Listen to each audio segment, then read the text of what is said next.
shouting underneath the flare.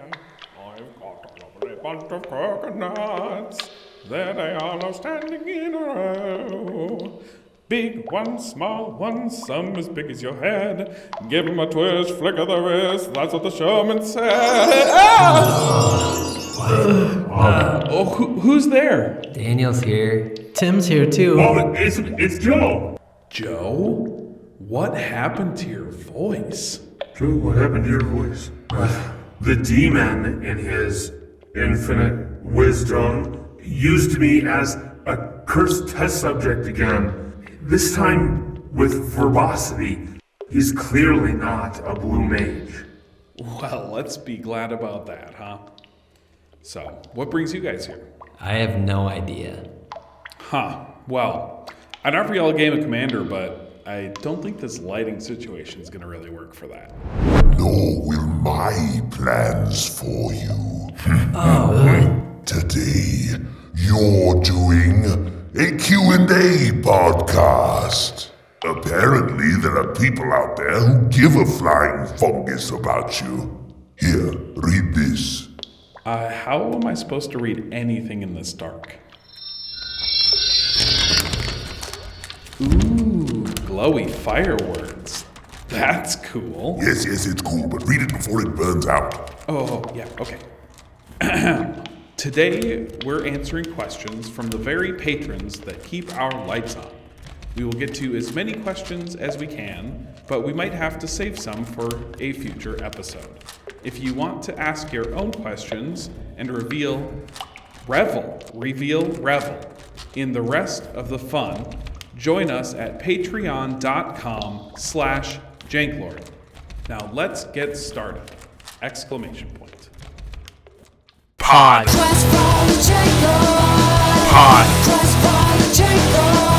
Pod. Pod.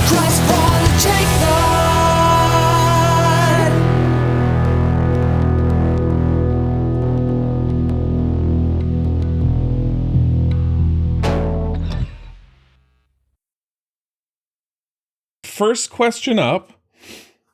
We're gonna go to whoever wants to answer it, but it's to Joe. Does Joe still subsist solely on magic cards? And do the old ones still hold up to having the best taste? My diet has improved to include card sleeves of the Ultra Pro and Dragon Shield variety, and both of those taste great. Additionally, old card stock is way better. The inks on new card stock don't taste as good. They don't leave the same staining on my lips. So, yeah. You gotta get that staining. Yeah, definitely increased my diet. I've heard that the new card stock gets stuck between the teeth pretty easily.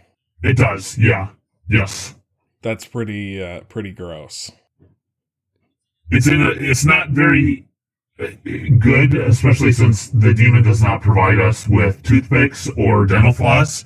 He gives us barbed wire and I think it's like a spear, a glaive. Sweet. Sona, Witherbloom Professor, thank you for your question. That was awesome. The next question comes from InfamousFridge. What was the idea behind the 79 cents being the maximum for a card? So this is like kind of a weird story. That was kind of all stemming from when we kind of came up with the whole idea of Quest for the Janklord in general. Was just I was getting really sick of everybody having better cards than me. Because you started at a later time, right? I think besides the wheelmaster, I suppose I was the latest to join, and everybody always just kicked my butt. Does the wheelmaster even know how to play Magic? I didn't know if that... That's a good question, actually. Yeah. Maybe someday we'll find out. Yeah. Maybe. Dude. So yeah, basically we just kind of tried to find some sort of price that nothing was overpowered, and we could all make decks pretty easily and then have a very consistent, at least somewhat consistent power level. When we first started thinking about it, we were like 99 cents or $1 was a good cutoff. But when we started looking at all the cards, it seemed like there's stuff that was maybe just a little bit too good in there. And we just wanted it to keep it a little jankier than that. So we reduced it down to 79 cents. I think the funds, the 80 I cent think the idea, 79 cents we settled on too, because at the time, there was this weird cutoff where cards got exponentially better at 80 cents. And so just as an extra limiting factor, we took it down a penny because that's where all the jank existed. I think that's exactly right. When we were looking at all the goldfish prices. Yeah.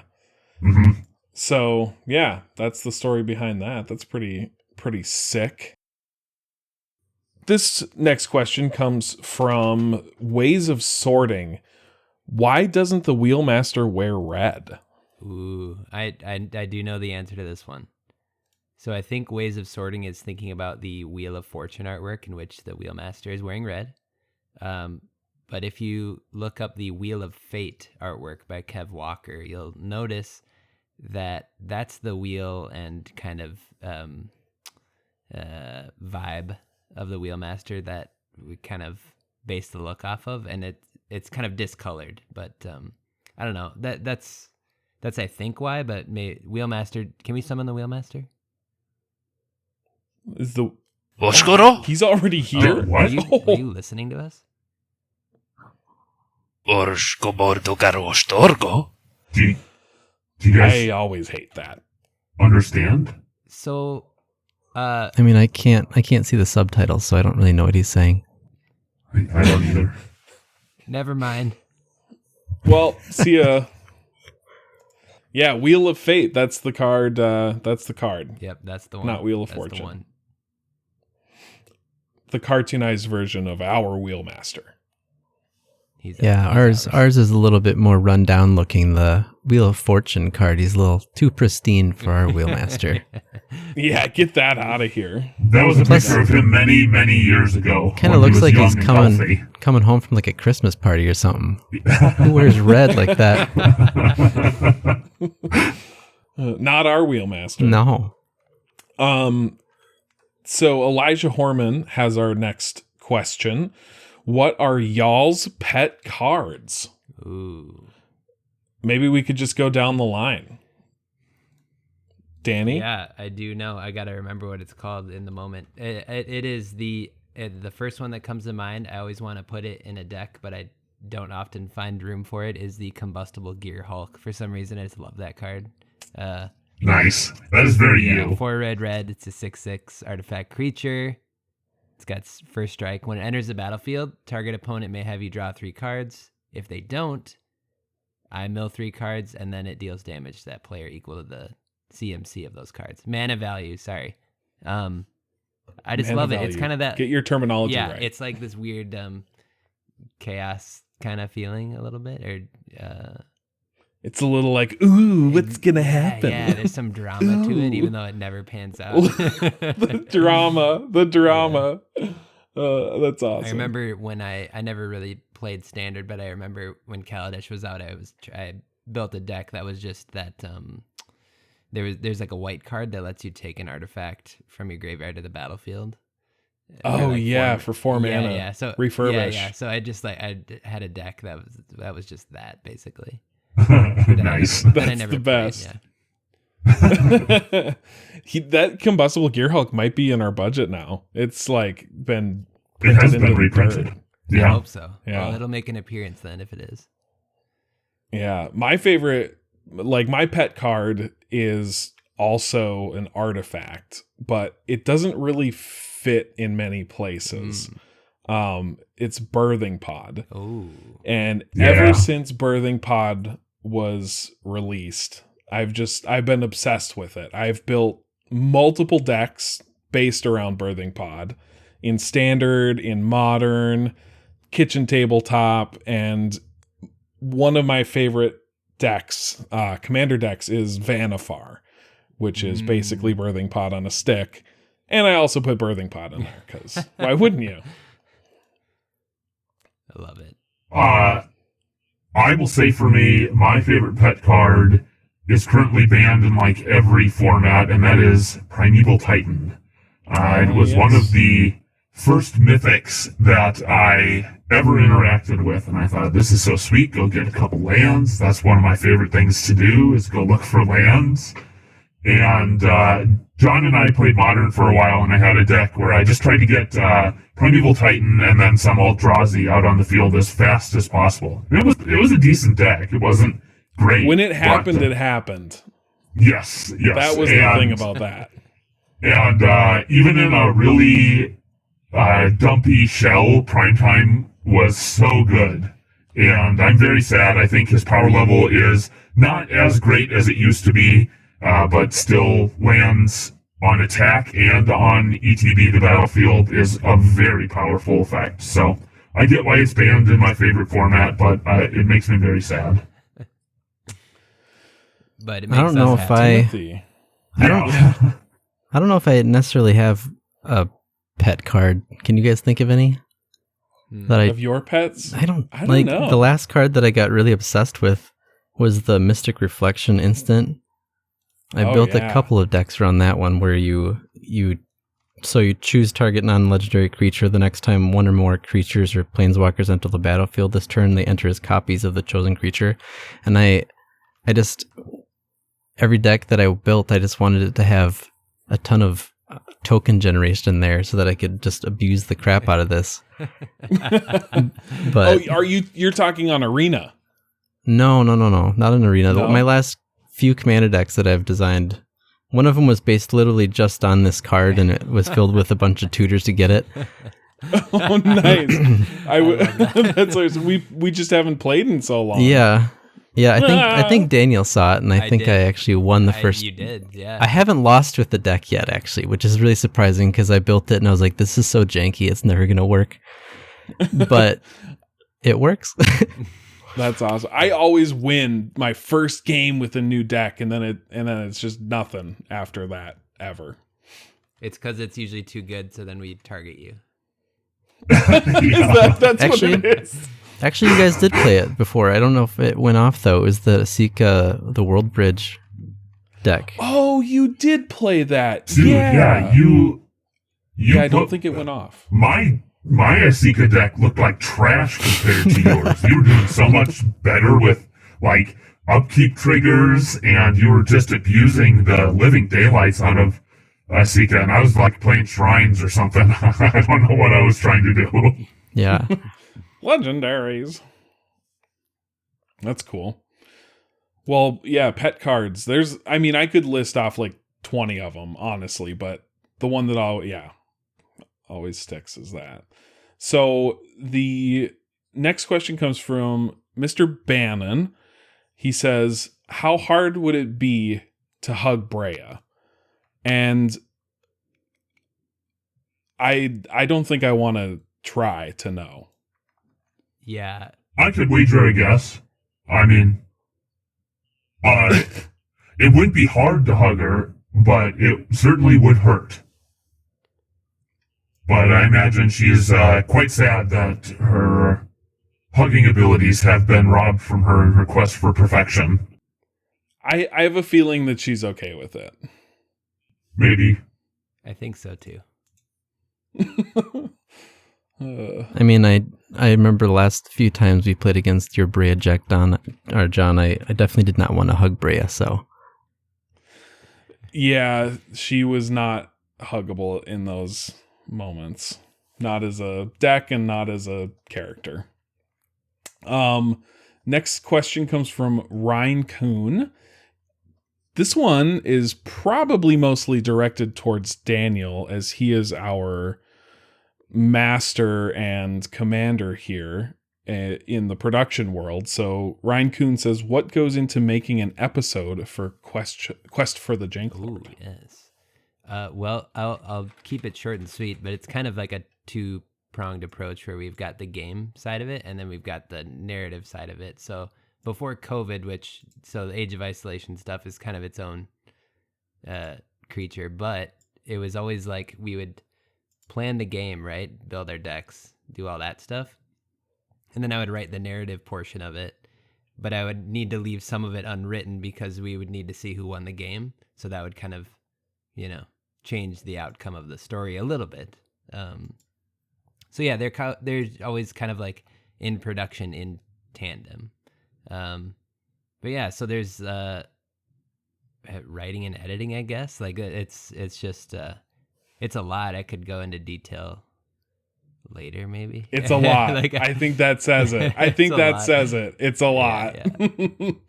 Yeah, the amount of hours that you put into every episode is just crazy to me. Yeah, it's a lot of love. It's a labor of love. A lot of definitely. love, a lot of hate. Yeah. A lot of hate. No, it's great. I'm really excited to get into our new studio and play in person again. Oh my gosh, that's going to be a breath of fresh air.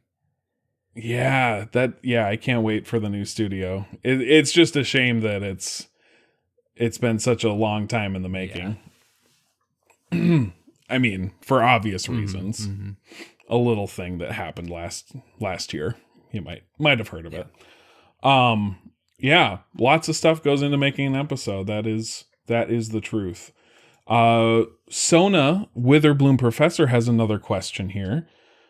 This one looks like it's directed towards the wheelmaster. Will the wheelmaster get to play in a future episode as part of a 5-person pod? Bosko dorgo goshkorgo biegardo, dushko dorgo, gorgo bashkul doroshko, shoshko borgo doko gashko doshko, birogo groshko. Yeah, there you go. Nice. Well put. Perfect. So Very eloquent. Eloquent indeed, as always. Next question. This one comes from SunsetinaCup. What is your favorite hidden gem of a card that is Janklord approved? Oof. I mean, that could be... I'm now very skeptical that my card is Janklord approved. So I'm going to look it up real quick, but I have an answer. What's the answer? And then we'll see if it's banned. It is very much in. It is Lore Seeker Stone. Oh, yeah. I love this card. It is the pinnacle of card draw in Jank. It does not get much better. So for those who don't know, it's 6 for a colorless artifact. You pay 3 and tap it to draw 3 cards, and this ability costs 1 more to activate for each card in your hand. And as the game goes on, if you're at 6 mana, this thing is almost like guaranteed to draw you at least 3. And it is such an efficient piece of card draw that you really only need to tap it twice until you're back up to like full capacity and can draw into your other card draw spells. I love this card. What was the question? That's a good janky card. What's your favorite hidden gem of a card? Yes. Yes, Lord Seeker Stone. I cannot recommend it enough. It's such a good piece of card draw. It seems so inefficient, but it's very, very good. I'm having a hard time thinking of some, but the one that really popped out at me was, or like just kind of popped into my head was, I think it's, oh no, I thought it was Curiosity, but it's not Curiosity. It's an enchantment. It's 1 blue. It makes your creature unblockable, and then whenever they attack you, scry 1. What is that card? It was in my Teamer Dragon deck, and it did work. But it's one of those cards that looks so bad. I mean, it's an enchantment. It's an aura enchantment. Mm-hmm. So you're automatically like, oh, well, that's bad. But just the value that it can generate in like sneaky ways just feels really good. Especially on some commanders like Intet the Dream. Oh. Nice. It's not Curiosity. What is that card? Is it the one that I killed you with a couple weeks ago in that draft, in the Legends I think draft? It might be. Yeah, it is. We'll think of it. Scryfall. Anybody else? Let's see.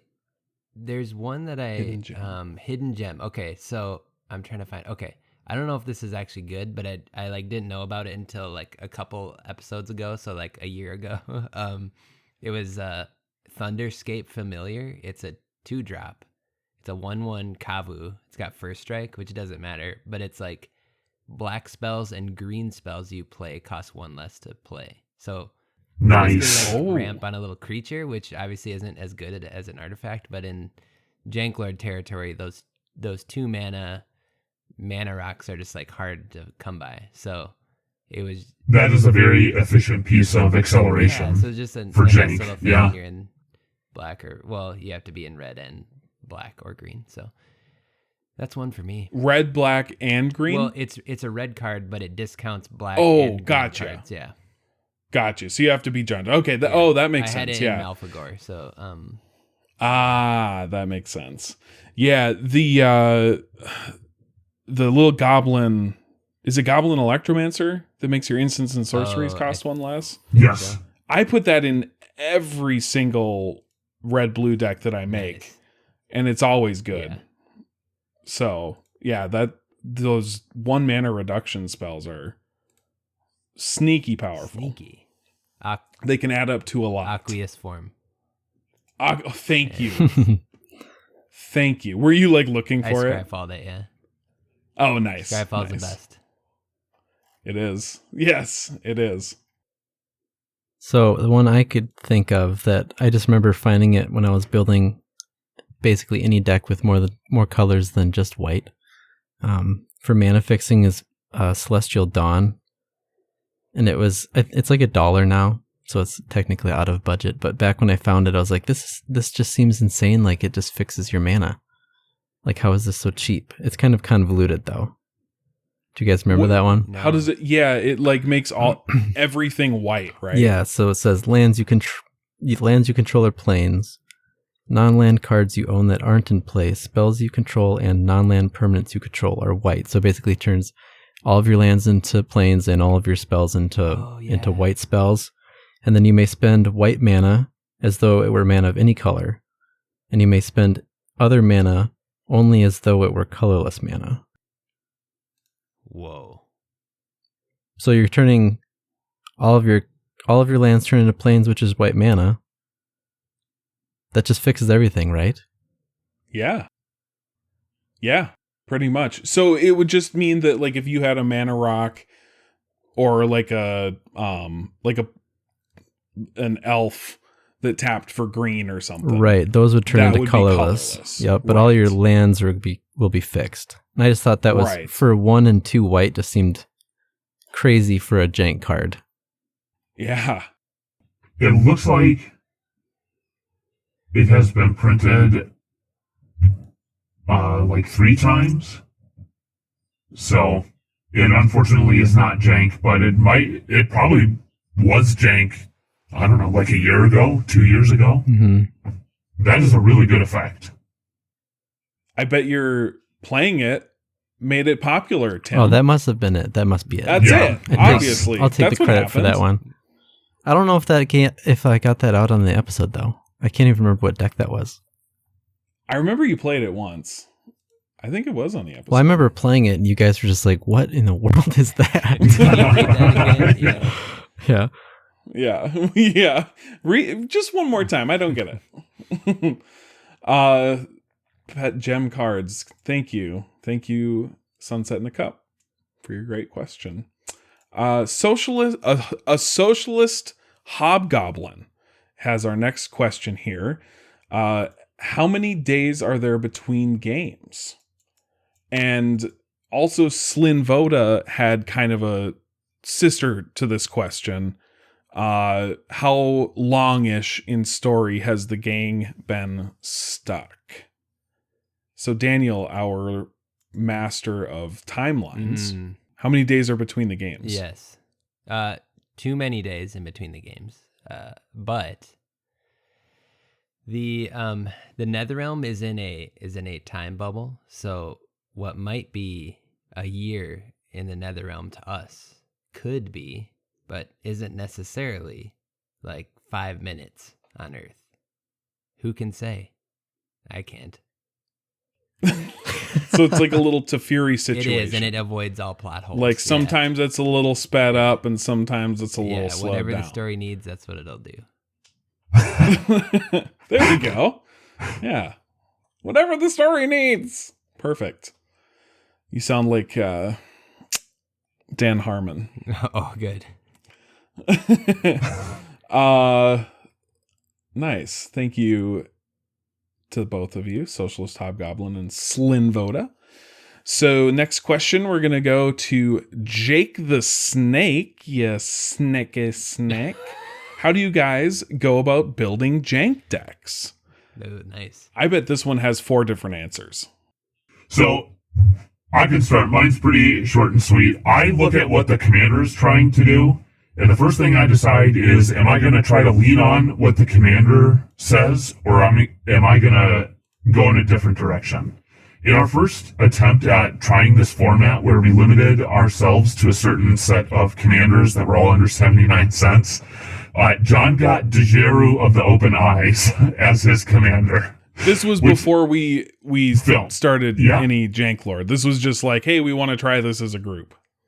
And Dejeru is 6 mana for, I think it's like a 4/4 with vigilance, and when it enters the battlefield, you can go search for Planeswalker. He tutors Planeswalkers. In budget decks. Way before War of the Spark, where Planeswalkers came out and had, were at the uncommon level. The only Planeswalkers that existed at that time were mythics. And even Tybalt, the lowest amongst Planeswalkers, was too expensive to go in the deck. Plus he's red, so that didn't help. Even now, what could you tutor? Teo? The Wanderer. Yeah. And the Wanderer? I mean, the Wanderer is decent, but... So in a roundabout way, that wasn't short at all. My process looks at the commander, if I'm going to go in that direction or a different direction, and then I kind of go the 8x8 route, where I take 8 themes of the deck, like card draw, ramp, bleed effects if I'm in black-white, or like landfall matters effects in green, whatever the deck is trying to do. I do the 8x8 and then try to fill out slots in that. And I'll come up with a list of like 20 cards that could go in each of the 8 slots. And then a lot will get weeded out by the fact that they do not fall within budget, and the rest are what makes it into the deck. That's my process, at least. That's a good process. I kind of do the same thing with the commander. Like, I see if, is what they're doing really viable in Jank or for what I'm doing, and then I build from there. And usually what I do is I just go through Scryfall and pick out like all the cards that kind of fit what my theme is for the deck, and I throw them together, and then I look for weird little janky combos that I might be able to pull off. And usually they don't. Usually I don't draw the cards that were combos. Except in the zombies in my Gisa and Geralt deck, I had that little loop happening. Oh, that's right. That was one of my combos. Yeah. That's my process. I love that. I definitely, Scryfall is my friend. I actually love the process of like just searching via keyword or like certain text that maybe, obviously it either fits with the commander, or if I'm trying to do something cheeky that's weird. I just love that part, but I usually end up with like 200 plus cards, and then, I'm mad at myself later because it's like... Because now you have to weed all those cool cards out. Yeah. But it's really fun. Side note, I listened to the most recent Commander Sphere podcast, and they talked about like commander types, and it's like split into 3 groups. It's fascinating. I loved it. It was basically like this idea of like commanders as like either a leader, where kind of like what Joe was saying, it's like, is this commander basically telling me what to do, or is it a follower in that it can kind of inform any type of strategy, like Chulane or Golos or stuff like that, where you can kind of do anything. And then there's like, I think the third category was like weirdos or something. So like Zero. Yeah, exactly. Jiro. Yeah. Yeah. Anyways, so I thought that was really cool. Insightful. But yeah, Scryfall. I just go to town on Scryfall. Yeah, it is fun. It's fun just like going into your colors, putting the price cap on it, and then just seeing what's available. So fun. It makes me want to build a deck right now. Right? I didn't know you could do a price cap on Scryfall. That's annoying. I think you can. I've been doing it. Yeah, you can. So you must. My be process must be a lot slower than y'all's.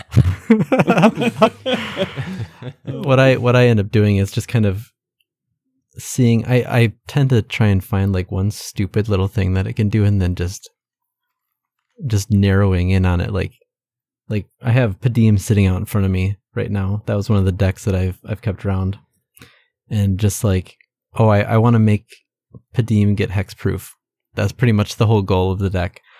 But if it's not that, what I typically do is I'll go on to EDH Rec and just kind of get a feel for what different styles are, because I'm not sometimes very good at seeing how a deck should actually run. And then I kind of I have this app on my phone called Mana Box, and then I just use that and just do all sorts of keywords and just add them to a huge list, and then have to figure out kind of what I want to narrow down to. I will say that I too heavily depend on EDH Rec sometimes just to see what is popular in decks. And if something is within budget and it makes for a really good card, I almost certainly will include it on any potential list. So That's cool. That's interesting because I mean, in like my normal deck building, I definitely use EDH Rec. But in my Janklord deck building, I avoid it like the plague because it always seems like I find the perfect card for my deck. And then I'm like, oh, wow, this one's, $20. That's not going in the deck. Yep. Yeah, I feel like I don't like kind of specify specific cards when I'm going through EDH Rec. It's more of just like getting a feel for what I think the deck might play like, and then be like, let's work on that. That sounds fun. And then I'll just sit there and kind of pick out what I want to narrow down on my searches for keywords. That makes sense. And I just shoehorn my agenda into my deck. Nice. You are guilty of that. I am 100% guilty of that. That is my go-to. What do I want to do? We're going to do this. That's why 5-color decks are my favorite. Sweet. Jake the Snake. You make for a good question. Next question, we're going to go to Hydra Queen. She says, if you guys have unlimited packs, even if they're fallen empires, doesn't this mean that you're all technically wealthy beyond reason? Like a metric ton of cardboard is $100 roughly. Is that right? Can we fact check that? $100 roughly. So that puts an actual price on it other than like TCG Player, which is inaccurate as no one would buy the singles. I mean, law of economics, I think dictates that at a certain point, there's no market for these things anymore. So you could have even if you just burnt the cardboard and made charcoal out of it, there's only so much charcoal you can sell. I think we need to start thinking of alternative uses for our infinite cards. Yeah. I was going to say, what use have we for wealth? We live in a dungeon. Our needs are taken care of. Maybe not at that point, kindly. though, like, doesn't it become a distribution distribution challenge? I don't know if we'd be able to get it out of the dungeon. I don't know if the demon ever said we could take it out of the dungeon. Right. But whoever is the victor and gets out of the dungeon, they carry many, many boxes of fallen empires with them, and they get to the real world, and they just, like, imagine one of the Janklords, imagine us trying to go with boxes of fallen empires to a game store and being like, hey, you want to buy some cards? You want to buy my cards? Yeah. I don't think that it's feasible to get, what did you say? Wealthy beyond reason off of fallen empires. In short, we are very poor. And stupid. Very, very All the stupid. above. Very much so. All right. Hydra Queen. It was a good question. Tuba Hero. Which non-Jank greater than 79 cents commander is your favorite to play and why? I think we should clarify that our commanders go up to like $1, I think, and the rest of the cards are 79 cents. Those are that's like the official rule. Is that right?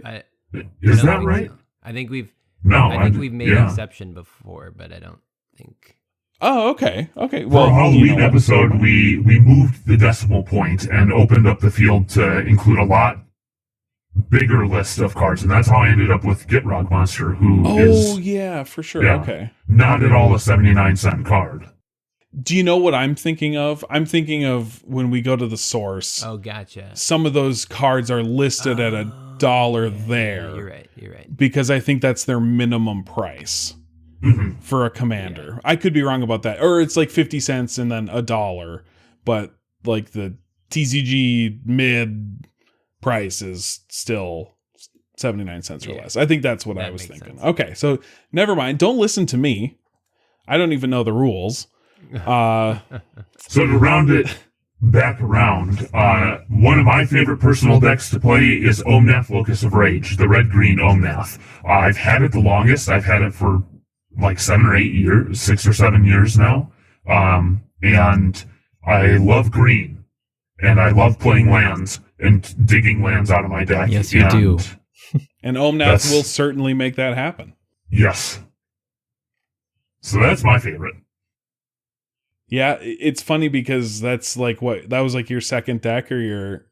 It was my second. My first deck was the Trostani from... That's right. Yes. Second, Ravnica, the 4/7 that gained life off of butts. And off of butts. But more life. And it was awful. It was my first attempt at building a deck. My first deck was Bruna, and it was equally awful, and we played those together. And then my second deck is also my favorite deck to play, which is Narset, the Enlightened Master. Oh. Nobody likes to play against it, but I love it. Yeah.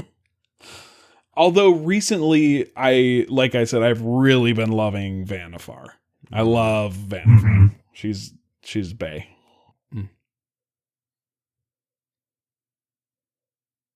Timmy, what's your favorite commander outside of Jank? That's a hard question. Yeah, I feel like maybe it is a hard question. The one that I've kept around the most or the longest without modifying it too much is Najeela.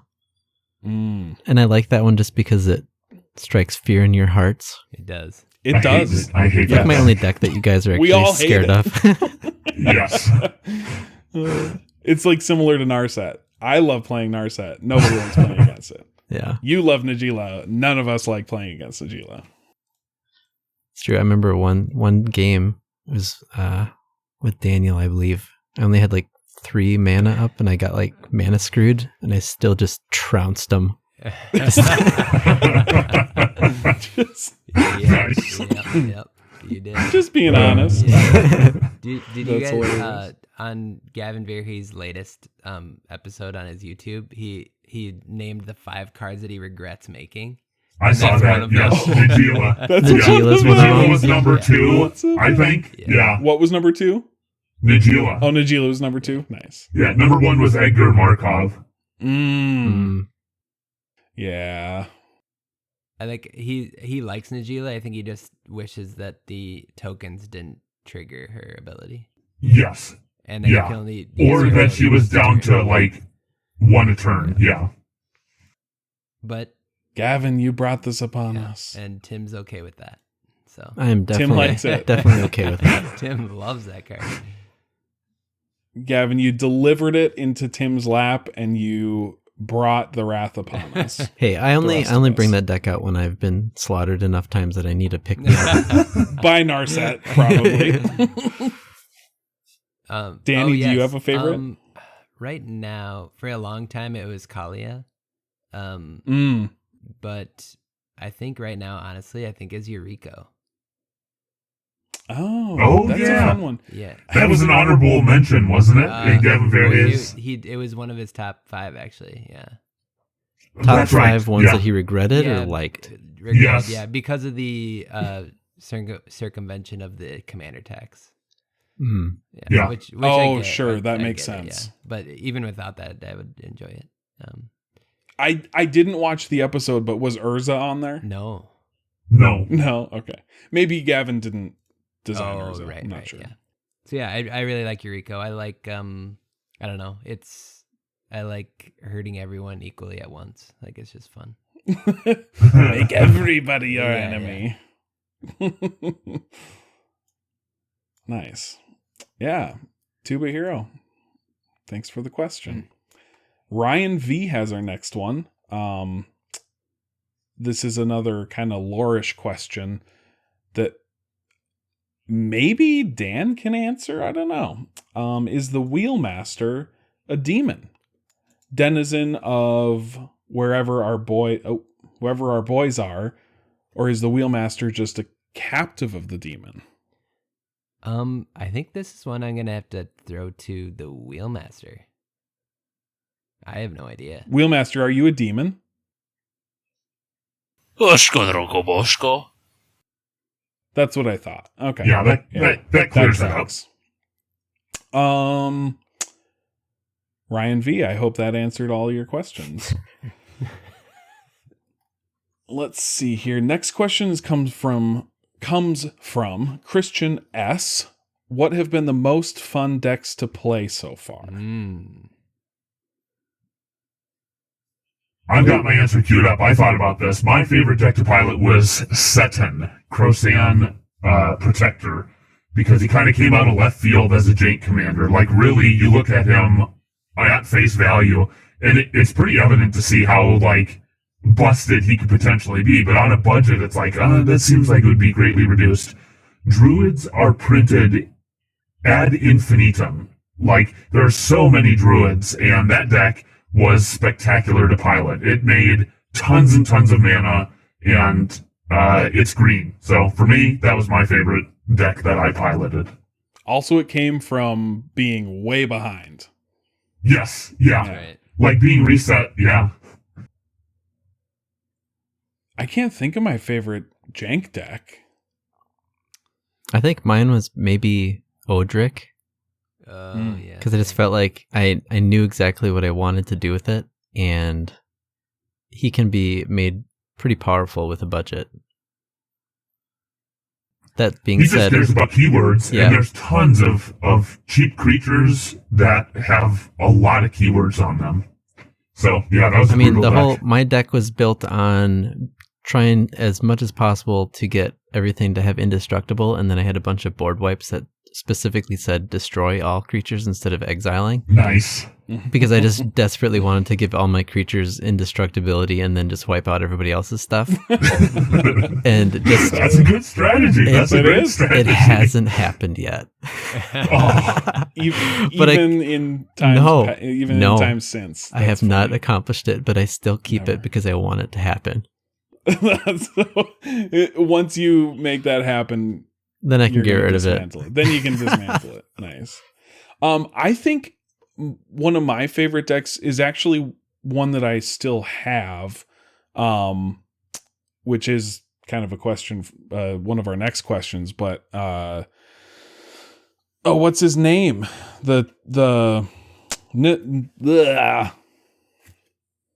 Yeah.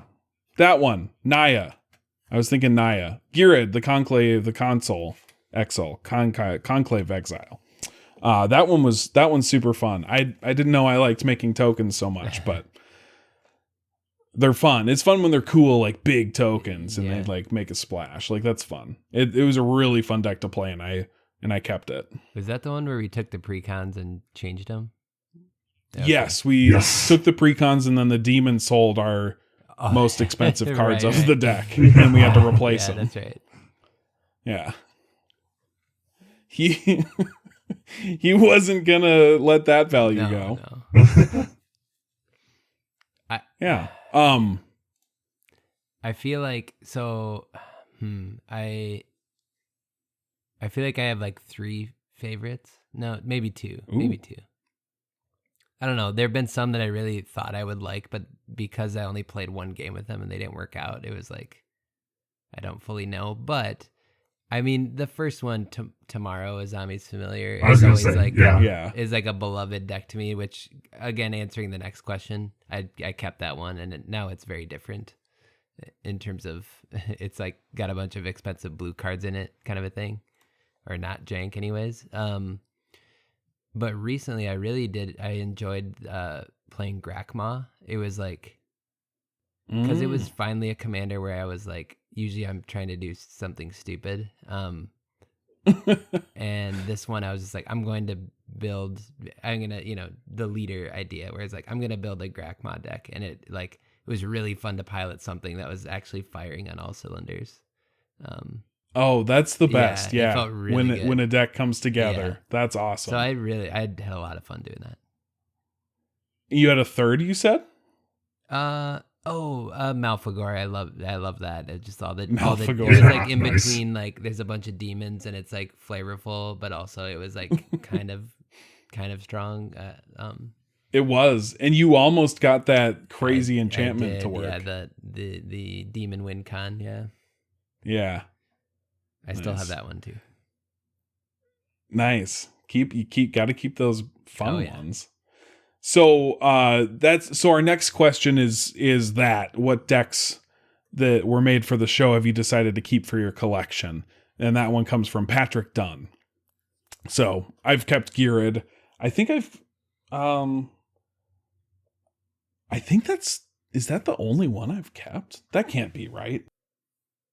I have kept Get Rock Monster because it's so powerful, and I have not changed the deck at all since building it for the Halloween episode, where I had the best costume. And I also kept Tashar until very recently, but I won't say more than that for right now. Oh, that's right. Ooh. Tim, did you keep any of your decks? The only ones that I can remember right now, I have Padim and Odric sitting around. Oh, that's Nice. right. You did say Odric. Yeah, Mhm. That's right. Yeah. Padim. Yeah, that's fun. Oh, I have Teneb still. The Teamer guy. I still have that. Or not Teneb. Intet the Dreamer. I still have that lying around. I wanted to make some changes to it, but maybe I'll keep it pure at this point. Patrick Dunn. There it is. We kept those decks. So, next question is going to come from, looks like this is a Ryan V question. Who is the demon? Question mark. That's it. Who's the demon? The demon is the demon, right? Yeah, I don't know what else to say about that. Yeah. We don't even know. We shouldn't pursue this line of questioning any further, honestly. I think you're right, Joe. And because of that, we're going to move to our next question, which comes from Slyn Voda. Mr. Slyn, you asked, do you guys still have the pre-release Slyn Voda that I sent you guys to sign, along with my terrible asterisk artwork? Slyn, we do. It's been far too long, and I am deeply sorry that it has taken us this long to get you that special card back. And the next time that we are all together, I promise you we will get it signed and sent off, because we love you. So next question from Viral Niravar. That's kind of a little tongue twister there. I like it. When can we expect Wheelmaster's Cookbook Volume 2? Also, when he talks about doing a cooking segment with Asmo? Wheelmaster? We getting a number 2? Bosko Dorgo, Dosko Bargo, Uspardu Kosko Dorgo. Martha Stewart, no way. That's dope. I love it. That's crazy. Love it. So I think we have time for one more question here. This one comes from Nick Kozilek, and I think the demon can answer it, because only the demon knows. Demon, when is your birthday? Nick, that's so sweet of you to think of me. This question is complicated. In the realm from whence I come, time is stretched and strangled. It has no meaning as it does here. I am ageless, yet begotten. Were I to attempt to explain my name day, it would melt your human brain. So, I'll just make one up. Since all the other demons and devils seem to think Halloween is the greatest thing ever, why don't you celebrate my birthday on Christmas? Unto you a demon is born. How's that? Too sacrilegious? Anyway, thanks for thinking of me. And thank you to everyone who submitted a question. If we didn't get to yours, fear not. The wheelmaster's keeping them all in a rotten little tome. The dude's allotted time is over. They must be returned to their chambers. But if you enjoyed this podcast, I'd be willing to let them do it again. Let us know in the comments. And if you didn't like it, good. Pod. Pod. Pod. Pod.